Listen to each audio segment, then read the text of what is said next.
أبراهام كام مدري كران كاب هزبخا تفليخا وصع نبت أنا زرئية كام مدري مدركا عندما بسم أب وولد ومنفس قدوس أحد أملاك آمين. نمنتاينا أبغزي حمامات سلام زين بهال كمون زين سعام سلام انتيلنا وي انت تسعايمناخ حتيات ديو سلام እግዚአብሔር مساكم يكون كبرات تقتاتلتي منفساو ቻናል مدركن أنا كميكنيكم ካብ ብዙሓት ተኸታተልቲ ዝመጽእ ሕቶ ምርኩስ ጌርና ሓፈሻዊ ብዛዕባ ሕማማት ክንዘራረብ ኢና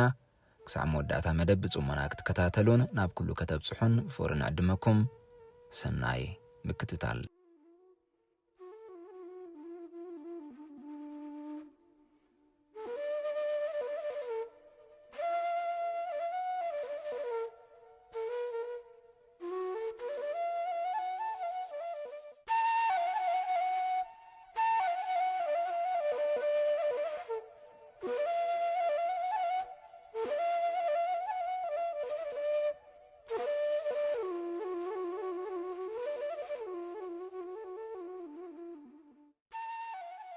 ኣብ ስርዓት ቅዱስ ቤተ ክርስቲያን ኣብ ቅንያት ሰሙነ ሕማማት ልዕሊ ካልእ ሰሙናት ዝተፈልየ ስርዓትን ባህልን ኣለና ፍሉይነት ኣብ በዓላ ናይ ዝሰሙን እዚ ኸኣ ንሰሙን ሙሉእ ኣብ ኣጸደ ቤተ ክርስቲያን ተኣኪብና ካብ ስጋዊ ነገርን ሓጢኣትን ርሒቕና ብዛዕባ ነገረ ሕማሙን ስቅያቱን ንዝክረሉ ነገረ ሕማማት ዝብል መጽሓፍ ነንብበሉን ንሰምዓሉን ኣዝዩ ዝተፈልየን ዝተቐደሰን ሰሙን እዩ ሓፈሻዊ መብርሂ ናይ ዝሰሙን ኣብ መወዳእታ መምህርና ዝያዳ ከብርሃልና እኳ እንተኾነ ኣብ ሰሙን ሕማማት ምስዓዓም ሓጢኣት ድዩ ዝብል ሕቶ መሊስና ናብኡ ክንሰግር ኢና ይሁዳ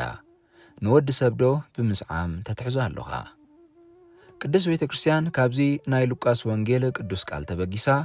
እቲ ይሁዳ ኣብ ልዕሊ ክርስቶስ ዝገበሮ ክሕደት ንምዝካር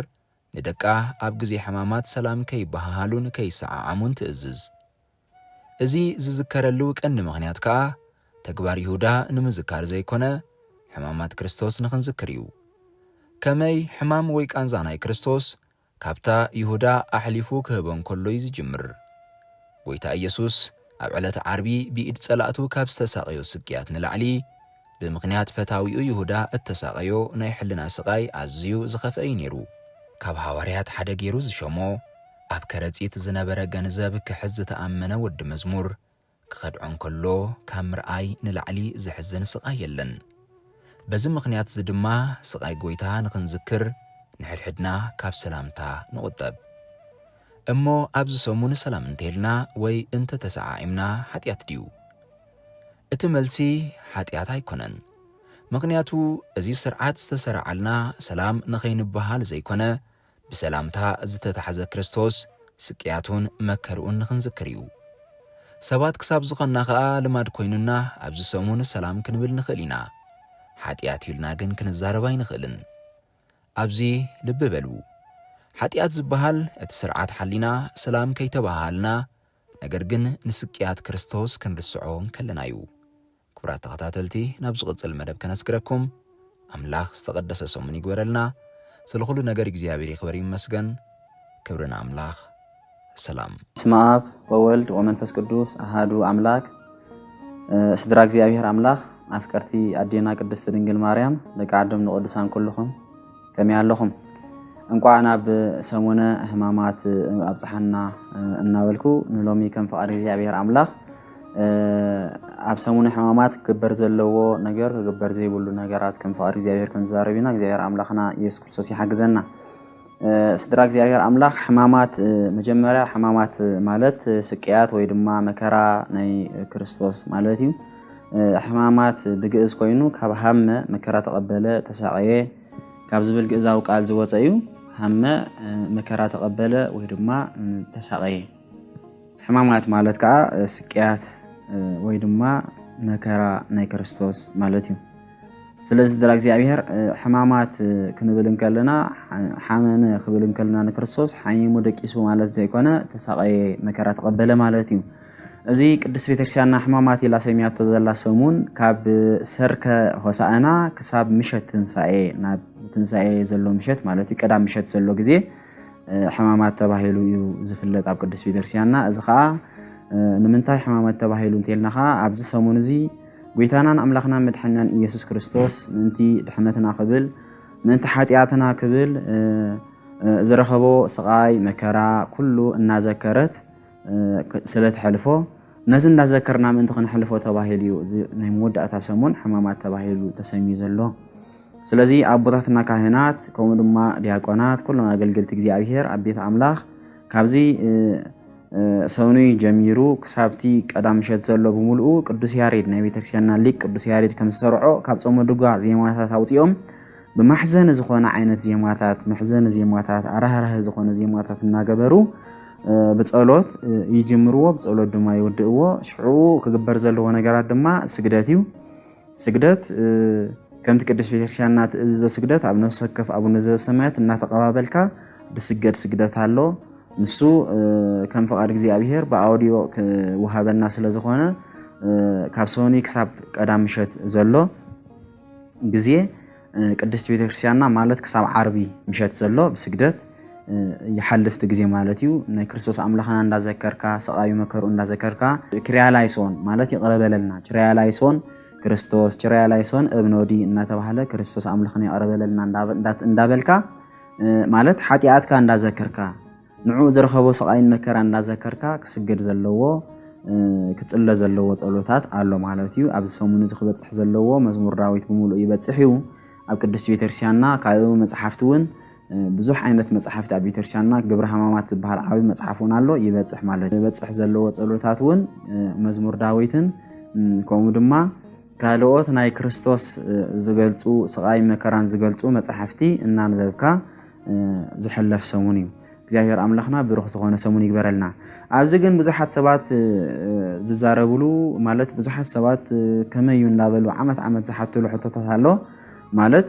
እዘን ሰሙናት እዚኣተን ስቃይን መከራን ናይ ክርስቶስ ኣምላኽና ንዝክረለን ጥራይ ዘይኮና ካብ ሰሙኒ ክሳብ ዓርቢ ከምኡ ማለት ክሳብ ቀዳም ዘሎ መዓልታት 5 መዓልቲ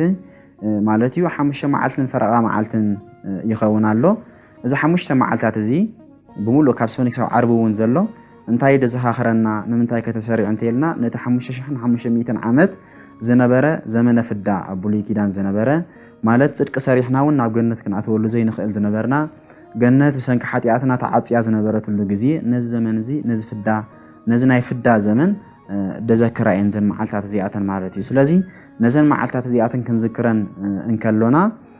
ኣብቲ ግዜቲ ኣብ ብሉይ ኪዳን መስቀል ናይ መርገም እዩ ዝነበረ ርጉም ዝኾነ ሰብ ዝስቀለሉ ዝነበረ እዩ። ከምኡ ከም ምዃኑ መጠን ኣብዚ ሰሙናት እዚ ኣብ ሰሙን እዚ መስቀል ክርስቶስ ኣይንሳለምን ኢና ትእምርተ መስቀል እውን ኣይንገብርን ኢና ኣይነማዕትብን ኢና። እዚ ከዓ እንታይ ማለት እዩ እንተይልና መስቀል ናይ ክርስቶስ ኣምላኽና ገና ክርስቶስ ኣምላኽና ኣብ መስቀል ተሰቂሉ ድሕነት ክሳብ ዘይፈፀመልና ናይ መርገም ምንባሩ ንምዝኽኻር ተባሂሉ ዝተገብረ እዩ ብናይ ቤተክርስቲያንና ስርዓት ማለት እዩ። ስለዚ ሓደ መስቀል ኣይንሳለምን ኢና መስቀል ትእምርተ መስቀል እውን ኣይንገብርን ኢና። ከምኡውን ፍትሓት የለን ፍትሓት እግዚአብሔር ይፍታሕካ ማለት ፍትሑኒ ኢልካ ናብ ካህን ምቕራብ የለን። ምክንያቱ እቲ ዘመን ከም ዝደበልናዮ ናይ ዘመነ ፍዳ ናይ ብሉይ ኪዳን ዘመን ደዘኻኽረና ገና እውን ዘይተፈታሕናሉ ዝነበርና ግዜ ንኸዘኻኽረና ተባሂሉ ዝተሰርዐ እውን ስለዝኾነ ገና እውን ስለ ዘይተፈታሕና ዝነበርና ኣብዘን ሰሙን ሕማማት ፍትሓት የለን እግዚአብሔር ይፍታሕካ ማለት የለን ፍትሑን ምባል ናብ ካህን ቀሪብካ እውን የለን። ከምኡውን ዝሞቱ ሰባት እውን ኣይንፈትሕን እንታይ ደኣ ቀዲሙ ኣብ ሆሳዕና ፍትሓት ከምኡውን ጥምቀተ ክርስትና ሽዑ እዩ ዝፍፀም። ይሁዳ ንጎይታና ኢየሱስ ክርስቶስ ብምስዓም ስለ ዘትሓዞ በሲኢምኑ ታገብኦ ለወልደ እጓለ እመሕያው ንወዲ ሰብ ዶ ብምስዓም ተትሕዞ ኣለኻ ስለ ዝተባህለ ስለዚ ኣብዚ ሰዓት እዚ እውን ምስዓዓሙን የለን ማለት ኣብዚ ሰሙነ ሕማማት ምስዓዓም ኣይፍቀድን እዩ። ንምንታይ እንተይልና ምክንያቱ ይሁዳ ንጎይታ ብምስዓም ስለ ዘትሓዞ ነታ ነገር እቲኣ ንምዝካር ተባሂሉ እዩ። ከምኡውን ሰብ ዝሰዓዓም ሰላም ዝበሃሃል እንተ ተፋቒሩ እዩ። ስለዚ ኣብቲ ግዜ እቲ ፍቕሪ ምስ ኣምላኽ ተረሓሒቕና ከም ዝነበርና ገና እውን ዕርቂ ከምዘይተገብረልና ሰላም ከምዘይተገብረልና ንምዝካር ተባሂሉ እዩ። ከምቲ ቅዱስ ኤፍሬም ወገብረ ሰላም በደመ መስቀሉ ማለት ወገብረ ሰላም ማእከሌነ በመስቀሉ ወበትንሳኤሁ ቅድስት አብኒ ዓርብ ውዳሴ ማርያም በዚ ምክንያት እዚ ዕርቅን ሰላምን በመስቀሉ ስለዝተገብረልና ገና ዕርቅ ስለዘይተገብረልና ምስዓዓም የለን ማለት እዩ ጾመ ርብዓ ሙሉእ መዓልታዊ ቅዳሴ ነይሩ ኣብዚ ጾመ ኣብዚ ሕማማት ግና ብዘይካ ሐሙስ ቅዳሴ የለን ሐሙስ ከማን ጎይታና ኢየሱስ ክርስቶስ ሐሙስ ምሸት ንቅዱሳን ሐዋርያት ስጉኡ ደሙን ዝሃበሉ ሰዓትን ጊዜን ስለዝነበረ ብኸምኡ ምክንያት ሐሙስ ምሸት ስጉኡ ደሙን ማለት ቅዳሴ ይስራዕ ቅዱስ ቁርባንካ ይቆረብ መስቀልካ ንድሕሪት ትግምጥሎ ንድሕሪት ትገብሮ መስማዕተብካ ተወፅኦ እናተባህለ ዝዝረብ ዘረባታት ግን እዚ ኣብ ቅድስት ቤተክርስቲያንና ይሰማዕና ወይርኢና ወይነገሩና አበዊና አቦታትና አይነገሩናን አይሰማዕናን አይተማሃርናን ወን ስለዚ ስድራ እግዚአብሔር አምላክ ፍጹም ማዕተብና መስቀልና ካብ ክሳድና ንብተኸ እንድሕሪልና በየን ዳሙን ሰይጣን ከነከላኸሎ ኢና ምክንያቱ ክርስቶስ አምላኽና በትምህርተ መስቀል በመስቀሉ ንርኹሳት መናፍስተና ጋንንትን ከም ሰዓረልና ንሕና በመስቀል ክርስቶስ ኢና ድሕነት ዘረኸብና ስለዚ ሙሉ መስቀል ክርስቶስ ማዕተብ ካብ ክሳድና ንብተኽ ግን ቤተክርስቲያንና አይማሃረትና ንሞ ስለዚ እቲ ክበሃል ፀንሐ ትምህርተ መስቀል አይንገብርኒና መስቀል አይንሳለምኒና ፍትሑና አይንበልኒና ከምኡ ድማ አይንሰዓዓምኒና ክበሃል ፀንሐ ኩሉ ነገራት ግና እዚ ከም እንተገበርናውን ሓጢያት እዩ ማለት አይኮነን እዚ ክርዳእና ዘለዎ ስድራ አምላኽ ሓጢያት እዩ ማለት አይኮነን እንታይ ደኣ ነዚ ንምዝኽኻር ነቲ ዝነበረ ዓመተ ኩነኔ ዓመተ ፍዳ ሰብ ኣብ ትሕቲ ሲኦል ዝነበረሉ ኣብ ትሕቲ መግዛእቲ ዝነበረሉ ጎይታና ኢየሱስ ክርስቶስ ቅድሚ ምምፅኡ ዝነበረ ናይ መከራ ናይ ፍዳ ዘመን ንምዝኽኻር ተባሂሉ ዝተገብረ ደኣ እምበር ከም ብምግባርና ሓጢያት ይኾነና ማለት አይኮነን እሞ ስለዚ ስድራ እግዚአብሔር አምላኽ ብሩኽ ናይ ስግደት ናይ ጾም ናይ ጸሎት ግዜ ይግበረልና እግዚአብሔር አምላኽና ብርሃን ትንሣኤው ሰላም ይብጽሐና ክርስቶስ አምላኽና በመስቀሉ ንኹላትና ይተዓቀና በትንሣኤው ድማ ምሕረት ይግበረልና ስብሃት ለእግዚአብሔር ወለወላዲቱ ድንግል ወለመስቀሉ ክቡር አሜን